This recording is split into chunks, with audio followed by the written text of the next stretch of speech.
عنده نقص رهيب في ثقته بنفسه. اكتر من 90% من الرجاله العرب خطر وخوف جواهم، فبدل ما يواجه خوفه بيكسرك. عنده نقص رهيب في ثقته بنفسه. بس مش معنى ان انا مراتي تنجح ولا مراتي تكسب فلوس يبقى هي كده بتقلل مني، يبقى انت رابط قيمتك بفلوس.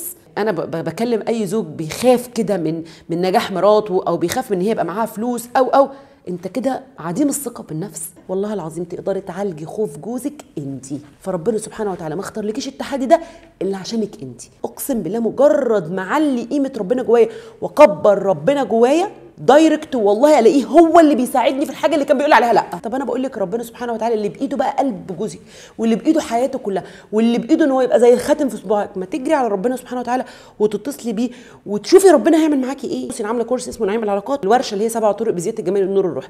الاثنين دول مخصصين بس ازاي تخلي جوزك يعمل لك اللي انت عايزاه بالظبط، وتعيشي في نعيم العلاقه الزوجيه، نعيم ما بعده نعيم، كله بعلاقتنا مع ربنا سبحانه وتعالى. فركزي مع نفسك، وان شاء الله باذن الله هتكوني من الناس كمان اللي بيساعدوا غيرهم يتخطوا المشكلات.